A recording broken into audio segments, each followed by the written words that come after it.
नमस्कार दोस्तों, स्वागत है आपका हमारे चैनल में। दोस्तों, आज हम महाराजा भोज की एक दिलचस्प कहानी लेकर के आपके समक्ष उपस्थित हूँ। राजा भोज का जन्म की कोई सटीक जानकारी इतिहास में नहीं मिलती है, लेकिन भोज का जन्म 980 में बसंत पंचमी के दिन महाराजा विक्रमादित्य की नगरी उज्जैन में हुआ था। उनके जन्म के समय उज्जैन नगर में उनके पिताजी राजा सिंधुराज का शासन चलता था। अभी भोज की उम्र 5 वर्ष की ही थी कि सिंधुराज बीमार पड़ गए। मृत्यु के क्षण निकट आ गए और एकमात्र बालक भोज ही थे, वह भी नाबालिग। तो सिंधुराज ने सोचा कि इस नादान बालक को राज्य और संपत्ति सौंप कर जाऊंगा तो कोई इससे छीन लेगा। अतः अपने भाई मुंजराज को ही राजकाज और पुत्र की जिम्मेवारी सौंप दूं। जब भोज पढ़ लिख कर बड़ा और समझदार हो जाएगा तो मुंज इसे संपत्ति और राज का अधिकार दे देगा। सिंधुल ने मंज को बुलाया और मन की सारी बात कह दी। मुंज ने अपने भाई सिंधुराज को आश्वासन और विश्वास दिलाया कि आप चिंता नहीं करें, आराम से ईश्वर पर मन लगाकर शरीर छोड़ें, मैं पूरी जिम्मेवारी निभाऊंगा। सिंधुराज ने अपने शरीर का त्याग कर दिया और परमात्मा के प्यारे हो गए। मुंजराज ने भी अपने भाई को दिया हुआ अपना वचन निभाते हुए भोज को अपने पुत्र के समान प्रेम करने लगे। बालक भोज स्कूल में पढ़ते थे। एक दिन जब भोज स्कूल से पढ़कर लौट रहे थे तो एक ज्योतिषी रास्ते में मिले और भोज का चेहरा हाथ देखा और कहा, बालक तुम किसके बेटे हो? तब भोज ने कहा कि मेरे चाचा का नाम मुंजराज है, वो इस समय यहाँ के राजा हैं। तो ज्योतिषी ने कहा कि भोज तुम तो चक्रवर्ती राजा बनोगे।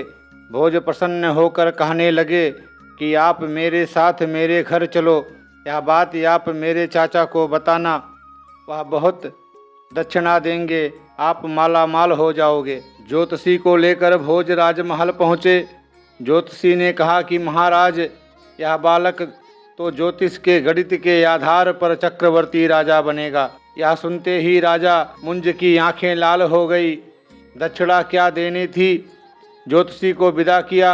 वह भारी चिंता में पड़ गया कि यदि भोज चक्रवर्ती राजा बनेगा तो इसका मतलब कि मेरे लड़के इसके गुलाम बनेंगे। लगता है यह मेरा राज्य भी छीनेगा।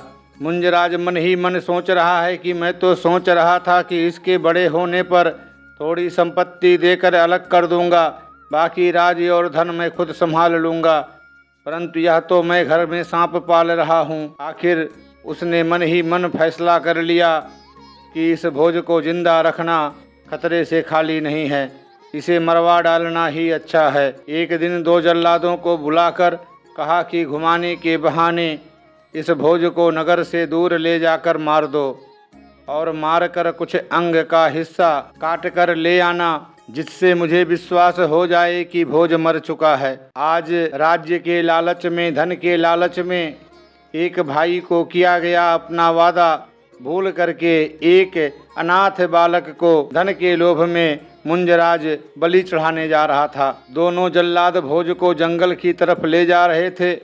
भोज आगे आगे खेलता जा रहा था। उसे क्या मालूम मुझे मारने के लिए जा रहे हैं। उसी समय एक जल्लाद ने दूसरे जल्लाद से धीरे से पूछा कि राजा मुंजराज क्यों इस बालक को मृत्युदंड की सजा दे रहे हैं? इसने क्या कसूर किया है? पहले भी हमने लोगों को फांसी दी है और जान से मारा है, परंतु कानून तो यह है कि सजा के पहले उसके गुनाह को बताया जाता है। दूसरे जल्लाद ने कहा कि भाई, मैंने तो यह सुना है कि किसी ज्योतिषी ने यह भविष्यवाणी की है कि भोज चक्रवर्ती राजा बनेगा, इसीलिए अपने रास्ते का कांटा समझकर राजा मुंजराज इसे मरवा रहा है। दोनों जल्लादों ने कहा कि भाई, हम जल्लाद तो हैं, परंतु बिना कसूर के मारना तो पाप है। हमारा क्या हक है कि परमेश्वर के बनाए किसी शरीर को नष्ट करें, परंतु यदि मार कर और मारने के बाद कोई अंग काट कर नहीं ले जाएंगे तो हम भी मारे जाएंगे। इन सब बातों की भनक भोज के कान में भी पड़ी। भोज ने हंसते हुए जल्लादों से पूछा, चाचा जल्लाद, आप मेरे मारने और अंग काटने की क्या बात कर रहे थे? जल्लादों की आंखों में आंसू भर आए और सब बात बता दी। भोज ने कहा कि आत्मा अमर है, मैं कभी मारा नहीं जा सकता, परंतु यह मरणशील शरीर जो एक दिन छूटेगा, यह परमात्मा की देन है। वही जाने, यदि बचाना होगा तो यह बचाएगा। इस शरीर से कुछ उसको काम लेना होगा तो उसको चिंता होनी चाहिए। मुझे इस शरीर की चिंता नहीं। हाँ, मेरी एक आखिरी इच्छा है, वह जरूर पूरी कर दो। तुम्हें मुझे मारने के बाद किसी अंग को काटना ही है, अतः आप पहले एक उंगली काट दो। खून से लिखकर एक संदेश अपने चाचा मुंज को भेजूंगा, वह जरूर दे देना, ताकि महाराज मुंज अज्ञान से नहीं मरे, उन्हें असलियत का ज्ञान हो जाए।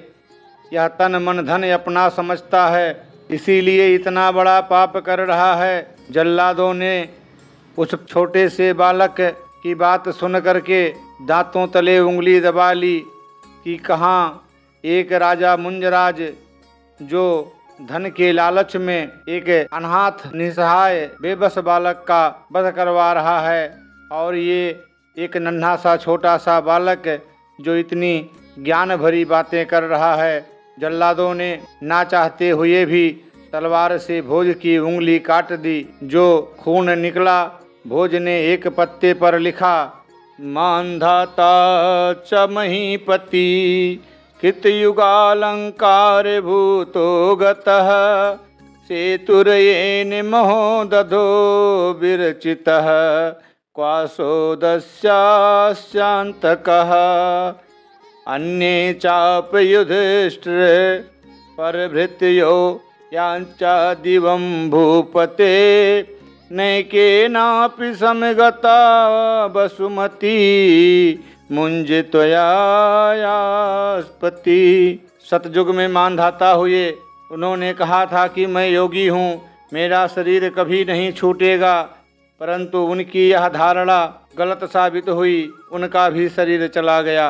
कहते हैं कि लंका के राजा रावण ने शंकर से वरदान मांगा था कि मैं कभी नहीं मरूं, परंतु रावण मर गया, वरदान सफल नहीं हुआ। और समुद्र पर पुल बंधवाने वाले, रावण को मारने वाले, लंका पर विजय पाने वाले श्री राम को भी अपना भौतिक शरीर छोड़कर ही जाना पड़ा।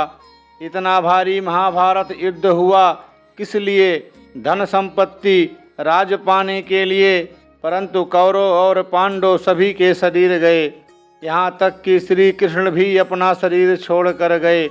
हस्तिनापुर और द्वारिका के राज्य यहीं पर रह गए।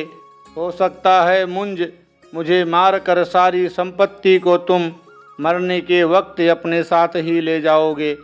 यह तन मन धन तुम्हारा नहीं, यह परमपिता परमात्मा का है, जिसे अज्ञान बस अपना समझ बैठे हो। ऐसा पत्र लिखकर भोज ने जल्लादों को दे दिया और कहा कि तुम मेरे शरीर को मार सकते हो। जल्लादों ने कहा कि भोज, प्रभु परमात्मा ने हमारे हृदय में बैठकर फैसला दिया है, अतः हम तुम्हें नहीं मारेंगे। अब हम तुम्हें अपने घर में छिपा कर रखेंगे और तुम्हारी उंगली और पत्र मुंजराज को देकर अपने प्राण बचा सकेंगे। जल्लादों ने काटी हुई उंगली राजा मुंज के सामने पेश कर दी। उस समय राजा मुंज खूब जोर से हंसा और कहने लगा, बने अब चक्रवर्ती राजा। ज्योतिष बोलता था कि चक्रवर्ती राजा बनेंगे, योग लिखा है हाथों में, अब कैसे बनेगा चक्रवर्ती राजा। फिर मुंजराज ने जल्लादों से पूछा कि मरते वक्त जब तुम उसे मार रहे थे तो क्या कह रहा था भोज? तब जल्लादों ने वह पत्र भी दे दिया जो भोज ने लिखा था। पढ़ते ही राजा को अपने आप पर बड़ी ग्लानि हुई। तब ज्ञान आया, अरे सचमुच सब कुछ तो प्रभु परमात्मा का है। मैंने इस धनराज्य के लोभ में क्या अनर्थ किया। तुरंत उसकी बुद्धि पलट गई। उसे एहसास हो गया कि यह तो मैंने बहुत बड़ा अनर्थ कर दिया है, बहुत बड़ा पाप कर दिया है।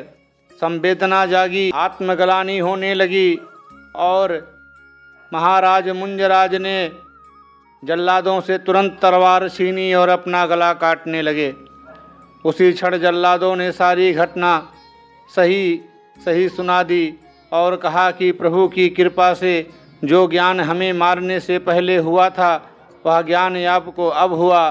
फिर राजा मुंज ने भोज को समूचा राज दे दिया और ये अपना सारा जीवन प्रभु की सेवा में लगा दिए। उन्हें सिर्फ 15 वर्ष की उम्र में ही राज्य की बड़ी जिम्मेदारियां सौंप दी गईं। महाराजा भोज के बारे में प्रसिद्ध कहावत है कि कहाँ राजा भोज कहाँ गंगू तेली। अक्सर हम सब इस बात को सुनते हैं। महाराज भोज राजा होने के साथ साथ एक विद्वान थे।